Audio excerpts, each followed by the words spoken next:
Got the next 3 episodes starting on Thursday. We've had these trailers, Narinder. What do you make of it? I'm here for it. I'm all for it. I support them.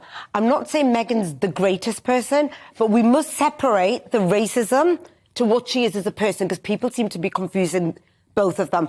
And I think the new stuff that we've seen with Harry, saying they protected my brother but refused. I think truths need to be told. I am so here for it.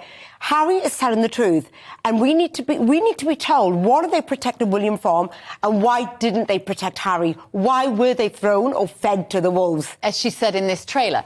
The thing is, I know what you're saying about we need to separate who she is from this idea of racism, but she is obsessed with racism. Oh, I wouldn't say obsessed. The whole documentary, I mean, the fact that they were casting Great Britain as this great racist hotbed with our kind of slavery, our history of slavery, and that informs everything. That's all truth, Beverly, that's all truth. It is completely irrelevant. So I have to say, I started to watch the documentaries, and the first episode, I thought, well, actually, this isn't quite as bad as the media's been making out. And they're perfectly entitled to put forward what they think is their truth. Whether it's actually the truth is, of course, another matter, but they're absolutely entitled to their own opinion. But when they started basically attacking Great Britain for its ancient history of slavery, completely forgetting, of course, as usual, to say that we were one of the late Brexit, it's not ancient. And Brexit as well, the idea, that hackneyed, ridiculous idea that Brexit was a racist act. And I'm sorry, Meghan, it was. But your country, America, has a far worse record on racism than Great Britain has ever had. But you can't deny, and in fact, security does. Security have confirmed that the amount of death threats she received as a result of the colour of her skin. Oh, for goodness sake. Deny this. I got death threats, Narinder, because I voted for Brexit. No, but not on the level she has. There are I am going to get death threats if I don't referee Narinder Kaur. That's the warning that I've had. So listen, there are nutters out there who make death threats against anybody. No. They don't need they need any. My problem with, and obviously Harry's learnt this phrase, hasn't he, about subconscious bias. Somebody's taught him subconscious bias. He says it a lot. The problem with subconscious bias is it is totally unprovable.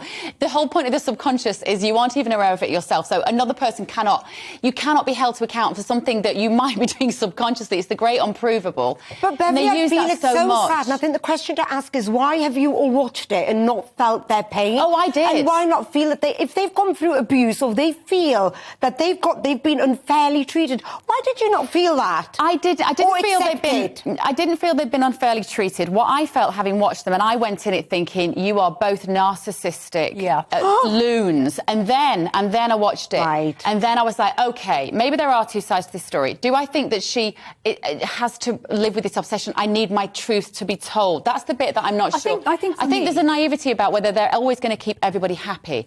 I feel that she thinks, well, as long as she was an actress, everybody liked her. She became royalty. You became controversial. Actually, she didn't like everybody liked her when she became royalty. They did. We loved that wedding. And what I think struck me about you mentioned narcissism. You know, there they are in their beautiful house that most of us would give our right arm and our leg to actually live in. And they're talking about how we've managed to create this beautiful home over here and we could only do it in America.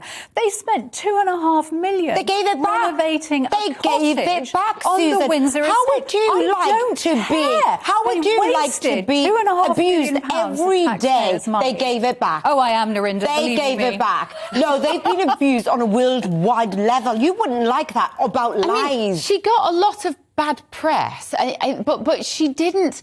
I think what happened was they became. Of course, there was, but it was about. For me, it wasn't about race. It was about. I said this yesterday. Not for you, but it was for the media. Though it was more about her not being rich. It was about her not being aristocracy. It's about her not getting the culture of bowing to the Queen. Well, do you know what? That's been done for years. And that was. But what do you not were think she's just saying it's a bit old-fashioned? Actually, why are we? No one is better than me. Why is she saying they're not better than me? There are plenty What's wrong with that? It's illogical. Out there who could have taught her etiquette. You could have taught her how to. I mean, heavens, I've been taught when I, as a broadcaster, you have to learn how to address different people in public life. It's not rocket science. There's a company called Debrett's. It tells you everything you need to know. All she needed to do was do a little bit of good old-fashioned research. Well, no, that's Harry's bad. Why are we picking on Meghan? Lazy. Why are we picking on? It's Harry's fault, that is. Harry could have taught her as well. And also, she's saying, I don't want to learn because everyone is equal to me. I don't want to bow down to anyone. And in a way, but that's the point, isn't it? It is illogical. Then don't marry into the royal family. Exactly. Well, she fell in love with him. She could marry into the royal family, but don't expect the privileges that go along with it.